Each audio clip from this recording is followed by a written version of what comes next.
Bien, buenos días, vamos a continuar con la práctica. Vamos a hablar ahora sobre el tema de la multicolinealidad. Al principio de este ejercicio, cuando hemos creado el diagrama de dispersión múltiple, hay un efecto que yo he visto pero no he comentado y me he esperado a comentarlo ahora, porque quiero hablar de la multicolinealidad, que es el gran enemigo de las regresiones lineales múltiples. ¿Qué es la multicolinealidad? Bueno, la multicolinealidad es cuando existe correlación entre los regresores. Es decir, en este diagrama de dispersión múltiple hemos comentado única y exclusivamente los gráficos marcados en amarillo. Vamos ahora a comentar los gráficos marcados en verde, es decir, aquellos gráficos de dispersión entre los regresores. Bien, en principio nos gustaría que la correlación entre los regresores fuera muy baja. Es decir, que los regresores no tuvieran lo que se observa aquí, una dependencia, una cierta correlación.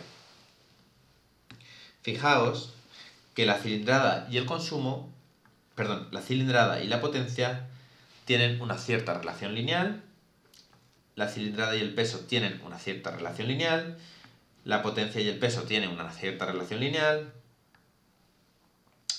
la cilindrada, la aceleración, otra cierta dependencia, ¿de acuerdo? Aquí visualmente podemos observar que los regresores están correlacionados. ¿Se puede hacer de manera numérica? Sí. ¿Cómo?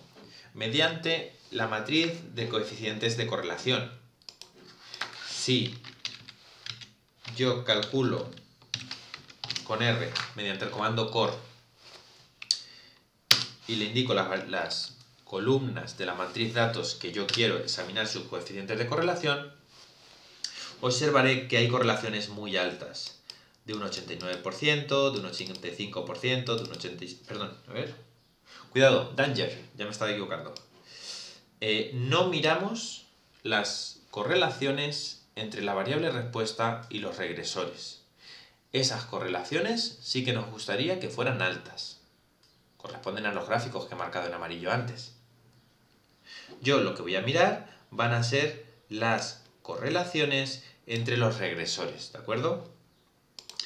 Y ahora sí, es de un 89%, de un 93%, de un 54%, de un 69% y de un 42%. Cuando las correlaciones son por encima de, yo qué sé, 0,5, 0,6, 0,7 o por debajo de menos 0,5, 0,6, 0,7, ya son correlaciones que son altas, ¿de acuerdo? ¿Y qué problema tienen las correlaciones altas entre los regresores? Pues tienen bastantes problemas. Vamos a ver. Fijaos. Por ejemplo, observamos que la cilindrada y el peso tienen una alta correlación. Si a mí me preguntan, a ver Eduardo, ¿cómo afecta el peso al consumo? Si me lo preguntan, yo diré, bueno, pues un segundillo. Calculo el modelo lineal del consumo con respecto, hemos dicho, el peso. Muy bien. Y yo diría, bueno, pues al aumentar en una unidad el peso del vehículo, en promedio aumentaré 0,012 unidades el consumo del vehículo. Y entonces me dirán, pero bueno, y además observo que esta variable es significativa, ¿lo veis? Es muy significativa. Si a mí me preguntan ahora qué relación tiene el consumo y la cilindrada, pues diré lo mismo. Pues mira, al aumentar en una unidad la cilindrada, el consumo me aumenta en promedio 1,98 por 10 a la menos 3. ¿Sí? Estos son regresiones lineales simples. En principio podría poner una regresión lineal múltiple y teóricamente los betas deberían ser muy similares a los obtenidos anteriormente. Es decir, las conclusiones que he sacado antes deberían ser muy similares. Pero, oh sorpresa, fijaos que antes decía que al aumentar el peso una unidad, el consumo aumentaba 0,01 y ahora ahora ha variado bastante. De la misma manera que esto antes era 1,98 a la menos 3, ahora es 0,0008, ¿de acuerdo? Si esto lo miramos también con estos valores que habíamos obtenido anteriormente, también observaréis que varían mucho.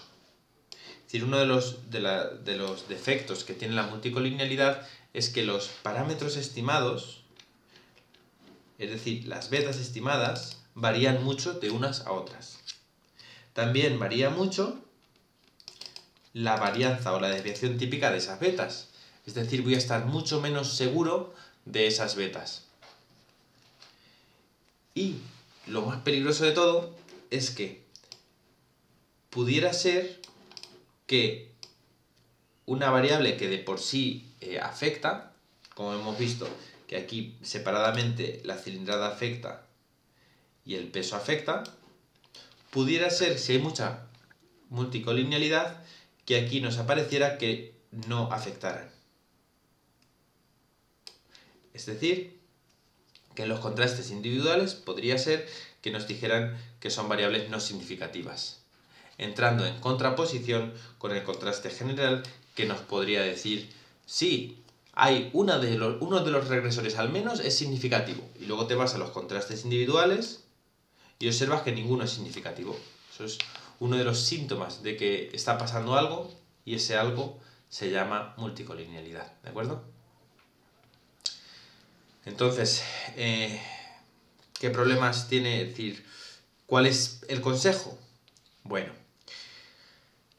si queréis, depende para lo que queráis la regresión. Si la regresión la queréis para ver cómo afecta una variable con respecto a la variable respuesta, entonces es buena idea quitar las variables que están correladas. Es decir, si me preguntan, oye Edu, ¿cómo afecta el peso o cómo afecta la cilindrada al consumo? Pues yo me iría a modelos de regresión que no tengan variables correladas. Es decir, este valor es muchísimo más fiable que este valor, ¿de acuerdo? Pero si la recta de regresión, si el modelo de regresión múltiple lo necesitamos porque queremos hacer predicciones, cogería aquel modelo cuyo R cuadrado sea mayor. Y en este caso, fijaos, aunque hay multicolinealidad, este R cuadrado corregido es mayor que este 0,76. Por tanto, para hacer predicciones me gustará el modelo que tenga mayor R cuadrado corregido, aunque tengamos problemas de multicolinealidad, ¿de acuerdo? Bien, pues nada más. Esto era lo que quería comentar de multicolinealidad. En el siguiente vídeo vamos a ver variables cualitativas. Fin del vídeo.